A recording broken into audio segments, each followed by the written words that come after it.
So we're here at SawsawJuan and I'm gonna let Janine try out some weird Filipino parts, barbecue parts. So because we're into zero waste dining, so no waste. You have to eat the innards. So this is what you call the max or the pork bituka. So we're just gonna try it today. So this one's I'm gonna eat this the chicken isaw, which is basically chicken tinae. And this ako sa din. So these are the ears. So dunggan sa baboy. So we're gonna eat some of the best offal dishes today. And coming right up is the main event for her. It's the isaw, her first ever isaw. Here at SawsawJuan, tinuhog ko, isaw-saw mo. So ito na yung tinuhog na nila. So this is the SawsawJuan part. Bessie will tell us the different sauces here at SawsawJuan. We have three different sauces. We have wow ang hot, medyo natatagal ng sticker kasi so that's yes, the spicy one. Yes. And then we have something naman sa gusto ng medyo so that's sweet. Janine. Yeah. Hot na sweet pa. Hot na sweet pa. Okay. Yes. Now, before we have pa-sweet, though medyo hindi masyadong mabenta yung pa-sweet, which is yung sweet sauce namin. And medyo naghahanap sila yung nasa suka side. Okay. We have this one. Wala pa siyang sticker. Ang tawag namin sa kanya ay may asim pa. Alright, tama. Yun yung isa-suggest na may asim Yes. pa. So, if you'll notice, nasa baba siya. Naka-blend kasi talaga siya. So, different spices. We just make sure So, na may maasim to pero may timpla to. yes, may timpla siya. Hindi siya purong suka lang. Even Okay. yung dalawa talagang we recommend that you shake it muna before you start. Okay. And then most of the time when we serve yung mga tinuhog namin, we also serve cucumber and onion. Now we recommend it that you eat it together with yung SawsawJuan. Okay. Sige. Gumagawa talaga ng sauce. Yes, si Chef talaga recipe ni Chef yan. Everything is prepared by you. You call your husband actually si Babes? Sweeties! Sweeties is the house, but Parang we're here. Finally, this is the main event. Bituka. Our bituka or the bulaklak. Bulaklak, yes. Actually, ito yung sa kanya, si bulaklak at si Ma. Si Max. So, itong chicken and so, anong sauce mo, Janine? Sa Tagalog to be so, anong sauce mo? Siguro ito. Sabi ko na nga ba? Hot na. We are giving shot glasses for you to enjoy our SawsawJuan better. So, some of our customers put yung pipino and onion on the shot glass.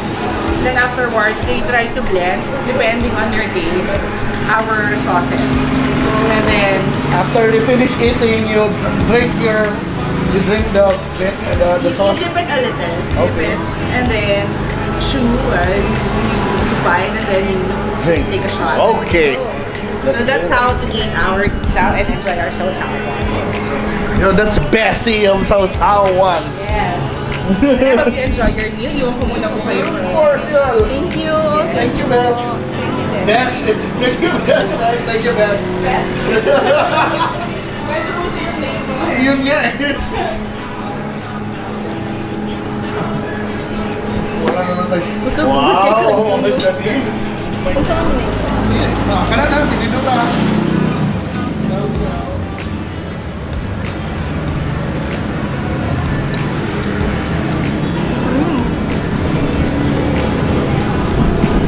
Ganun kumain ng isaw yung sosyal.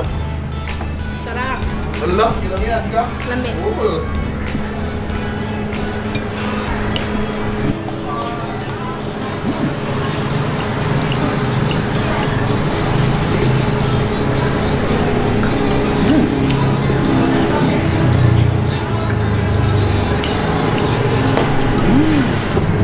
Okay. So, mo niyang Bulaklak. Call it isaw. Hugs. mags to ang ganihan di ay. Basically, pare-pareho na na. Pareho na sa ubang lugar.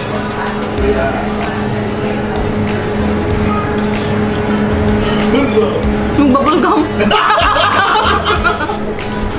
Let's just survive. Niga niya, eh. Wow! Oh my God. What do you call this again? 3 Champorado. This Champorado is what? Yes, because sa bottom, Chocolate? yes, sa bottom meron tayong powdered milk and on top is vanilla ice cream. So, Wow. kaya 3 ang tawag namin. Ano yung bottom is? Powdered milk. Oh, okay. And then on top is vanilla ice cream, chocolate and cinnamon powder. Oh my God. Wow, oh my word. How did I have another dessert? They call this the Champorado. I like their names here. So they have, yeah. On the bottom. The bottom is milk. Diba? Yes, powdered milk. Powdered milk, I mean. Oh, so powder, different texture. Powdered milk, Champorado, Yes. ice cream, Vanilla ice cream, chocolate. chocolate and cinnamon powder. So I hope you enjoy our 3 Champorado. And that's only in SawsawJuan. Okay, now may powdered milk sa ilaw.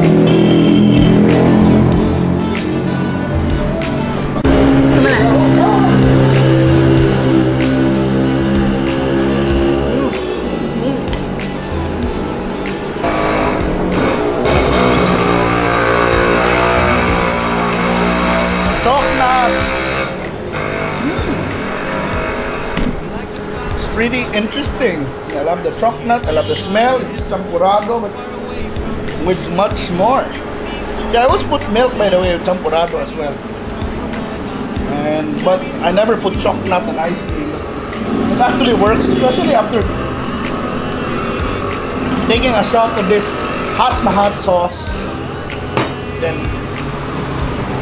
balance it out with some Champorado. Janine, how did you find their food?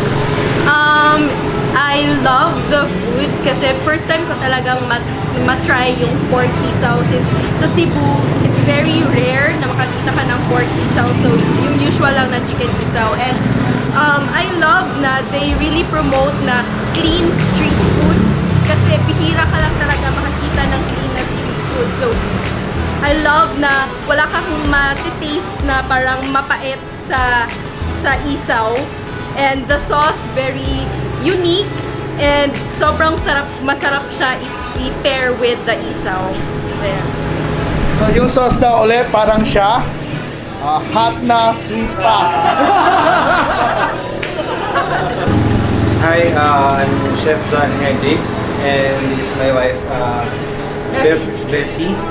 So nandito kayo ngayon sa SawsawJuan restaurant located at number 47 Maginhawa Street, Barangay UP Village, Quezon City. So ang food namin is more on street food. Filipino street food. Street food. And Filipino comfort food. So yun, bisita lang kayo. So dito sa SawsawJuan, sinuho ko, isaw-saw ko. If you're looking for